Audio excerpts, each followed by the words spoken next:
Hola, mi nombre es Cristian Víctor Contreras. En este video estaremos viendo una forma en la que se puede hacer uso de la historia de las matemáticas dentro del salón de clases para introducir un tema, esto a nivel de secundaria. Iniciemos. Algunos aspectos importantes a considerar en lo que se realizará a lo largo del video son: el nivel seleccionado es séptimo año. La habilidad específica indicada en el plan de estudios de matemática que plantea el Ministerio de Educación Pública es identificar números enteros negativos en contextos reales.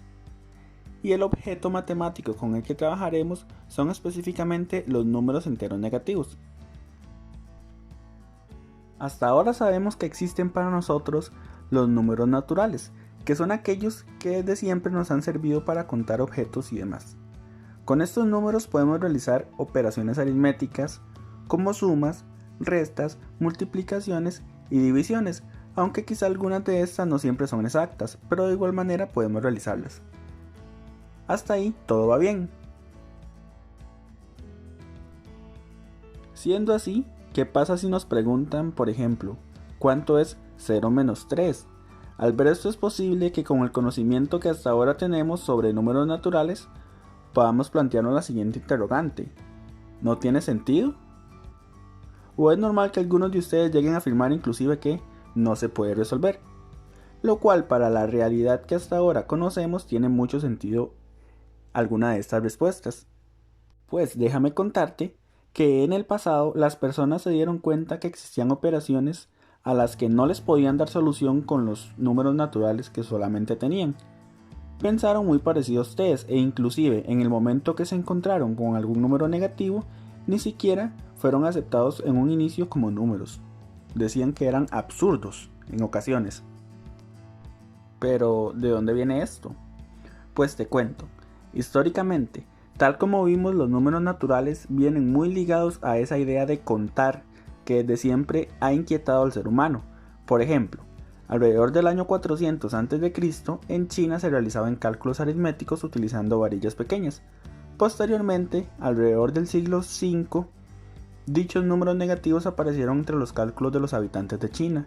Sin embargo, al igual que ustedes, en un inicio no se aceptaba la idea de que un número negativo pudiera ser solución de alguna de las operaciones que se estaban realizando.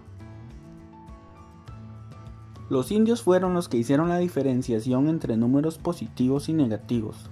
A pesar que desde el siglo XV se utilizaban ya los símbolos germánicos que hoy conocemos, como menos para indicar cuando un número es negativo y más antes del número para indicar que un número es positivo, y así poder representarlos, pese a esto fueron rechazados aún por no considerarse como números. Se les llamaba en ocasiones números falsos y tuvo que pasar mucho tiempo para que pudieran ser aceptados por la comunidad matemática.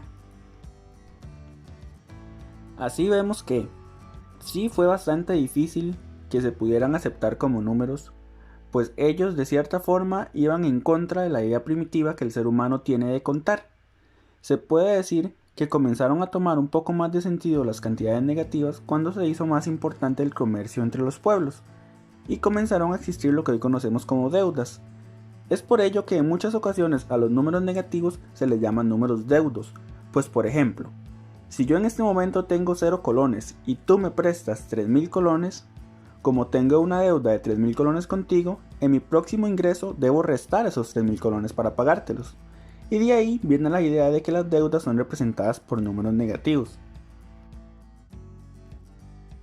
Muy bien, ahora que ya repasamos un poco el desarrollo histórico de cómo fue que los números negativos surgieron y cómo fue difícil que fueran aceptados por la comunidad matemática como números, deberíamos preguntarnos: ¿son importantes los números negativos en el contexto extramatemático? Es decir, ¿tienen alguna importancia fuera del salón de clases? La respuesta es que sí. Gracias a ellos se ha hecho posible que el ser humano entienda muchas situaciones en las que los números naturales quizás nos quedan debiendo un poco. Una vez que sabemos que los números negativos sí son aplicables a muchas situaciones de la vida cotidiana, podríamos preguntarnos: ¿en qué contextos reales se evidencian los números enteros negativos? Podríamos mencionar muchos ejemplos. En este caso vamos a hablar de unos pocos. Por ejemplo, en el área de finanzas. Si tenemos que la empresa El Comerciante S.A. tuvo una pérdida en sus ingresos de $25,000, esto es posible representarlo mediante números negativos, pues hace referencia a una pérdida. En ese caso diríamos menos $25,000. Y esto es una representación en la vida cotidiana donde podemos utilizar los números negativos.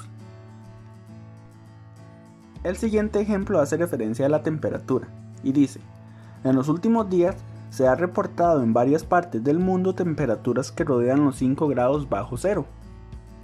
En este caso, vemos que de forma explícita se hace referencia a los números negativos como aquellos que son menores a cero, pero en el contexto de medición de temperatura. Así, 5 grados bajo cero se puede representar como menos 5 grados.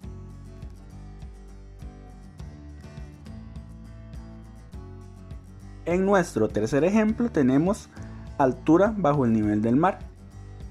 Y nos dice: la fosa de las Marianas es el área más profunda de los océanos de la Tierra, con una profundidad de 11.034 metros bajo el nivel del mar.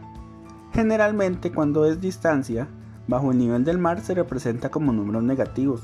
En este caso sería menos 11.034 metros, pues se toma el nivel del mar como la altura cero. Por todo lo anteriormente dicho, vemos que, aunque a veces no somos conscientes de ellos, los números negativos se encuentran siempre a nuestro alrededor